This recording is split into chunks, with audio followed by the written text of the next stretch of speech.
Good morning, everybody. Welcome back to my channel. So today I thought that I would tell y'all, how I get into spirituality and things of that nature, give y'all some tips on how you guys could get into spirituality. So first of all, disclaimer, spirituality, there is no one look to it. Look, let me fix this. Hold on. I feel like this is crooked.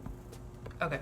There's no one look to spirituality. So because I don't name some of the things that you do in this video, that doesn't mean that you're not a spiritual person. Spirituality is simply something that helps you tap into self, helps you tap into who you are as a person, or not even as a person, I'm sorry, to help you tap into spirit. Spirit is nothing, no thing. Spirit is not any of these things that they equate it to. Spirit is not the light. Spirit is not, it's nothing.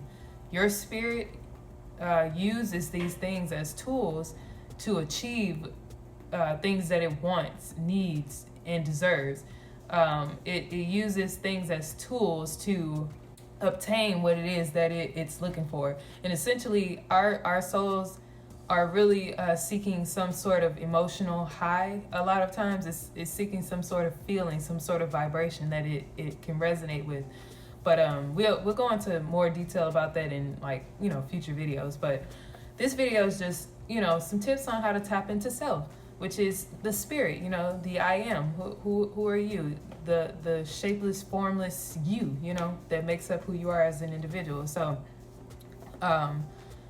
So spirituality is something that is necessary when trying to become who it is that you want to be in this lifetime.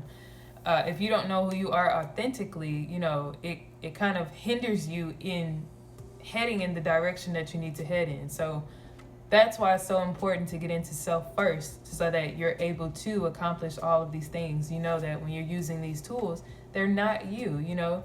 So people get caught up in talking about celebrities and, them selling their soul and things because they talk about subject matters that may not be so conventional, that may not be so, they may be controversial topics and things of that nature. But these people, a lot of them have that awareness that they are not these things, so we have to get that awareness.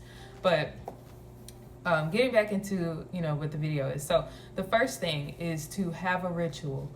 You need a ritual because a ritual is not what they make it seem like, oh, this woo, drawing in chalk and things, which that's a ritual. But a ritual is simply something that you do in a routine.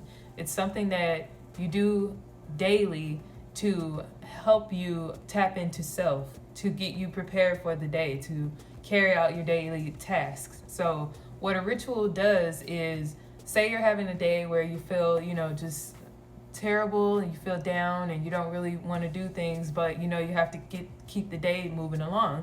Your ritual is set in place so that you can access a certain sort of emotion, access a certain sort of energy when it doesn't seem obtainable.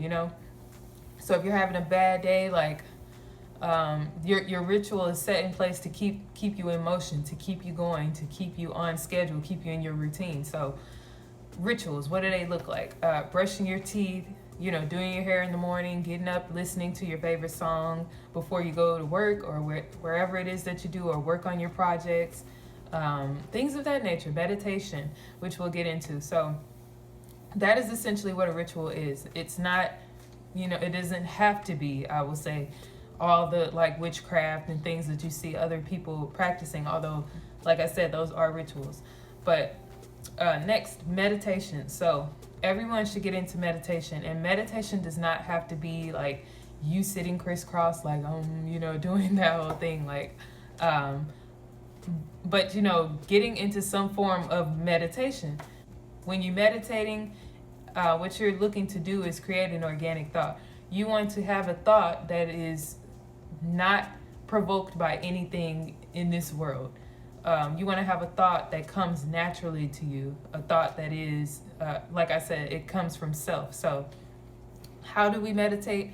Meditation comes in many forms. However, the way that I feel is best to meditate is to sit in silence and to close your eyes and meditate, because like I said, we make associations as humans. So if we listen to, because some people listen to like running water, or they'll listen to, gongs or singing bowls, things like that. But what that does is, in my opinion, is creates an association, because if I hear a gong or if I hear water running, it may spark this feeling inside of me, and then I may start having thoughts and feelings about that thing instead of having my own thoughts and feelings, Also, when meditating, it's good to have a focal point. It's good to have a center, something that centers you. So what I like to do is imagine a black orb, just something so solid and black, like it's super black in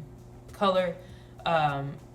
Give it a mass, concentrate it, is it heavy, is it light as a feather, what is it, shape it and just really focus on it. And then start looking into that orb within your mind. When you do this, it's like you're stripping away all these things. It's just you and the orb. You're just looking, you're focusing, and it helps you to center your thoughts, because anything outside of that orb next is about to be a thought that you're creating yourself. It's going to be something coming from yourself, and something that doesn't have to do with the orb, however.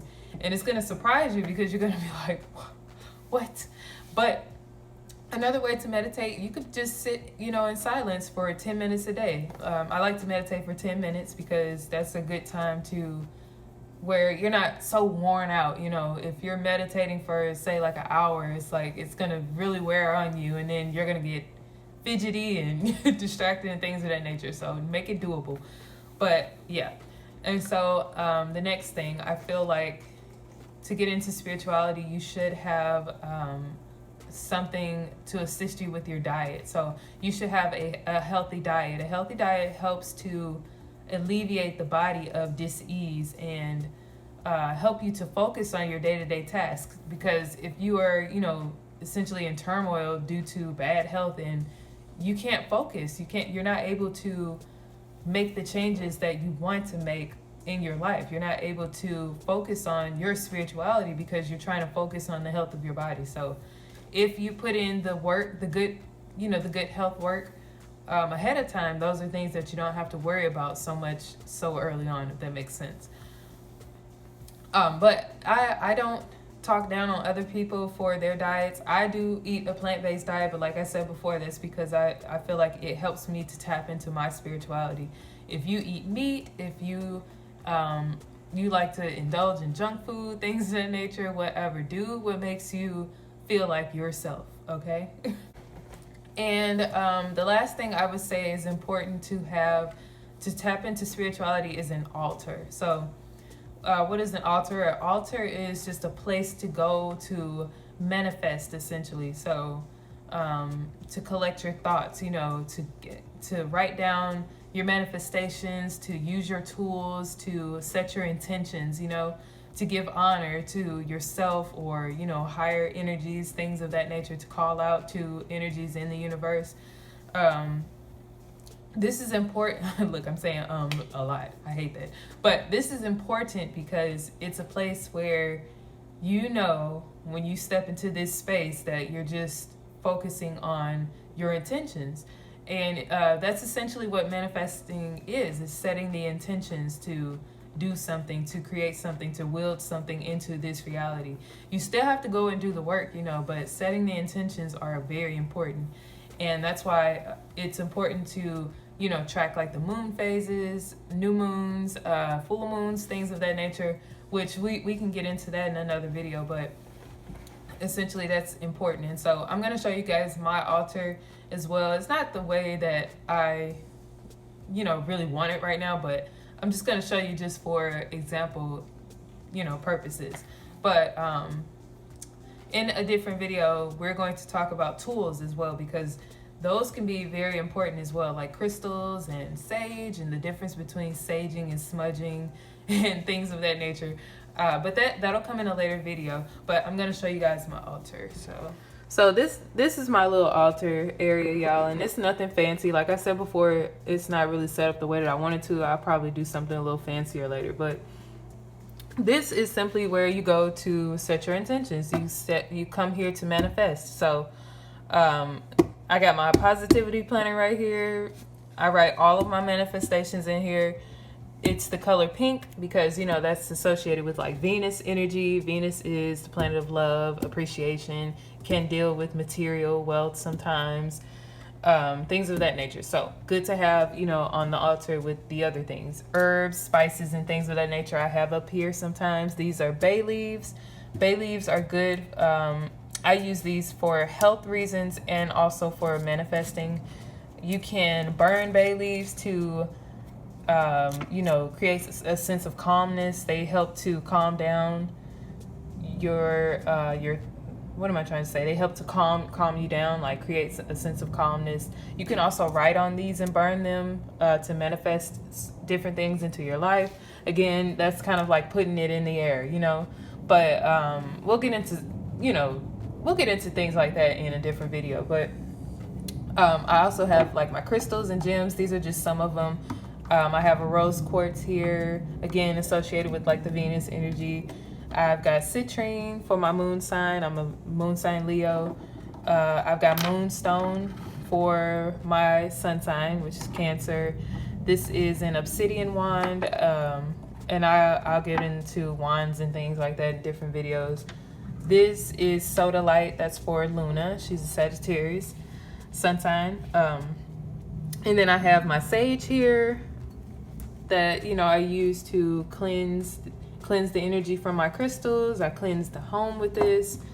And I also have a 1 wick candle. I'm using a 1 wick candle right now because getting into the one energy, trying to use some Mars, you know, incorporate some Mars energy into my life to create action. So numerology and things of that nature are things that are important as well. When you see numbers, you know, this is the universe's way of contacting and talking to you. This bowl here, you know, I just use that to maybe burn the bay leaves in or put the sage in while it's burning, whatever. But yeah, this is just an example of what an altar can look like. There are so many more ways that you could do this. You could put a picture of your ancestor up here, which I plan on doing at some point. A picture of my grandmother, you know, pictures of your family members who have, you know, moved on past this world. You could put a picture of yourself here, it doesn't matter. Just, you know, someone to give some sort of honor to, or, you know, someone who you like to converse with, you know, that spirit or whatever. Like I said, there's just many ways that you can set up your altar. But yeah, this is just an example. And thank you guys for watching. I'll be back with another video pertaining to spirituality in the future. Thank you.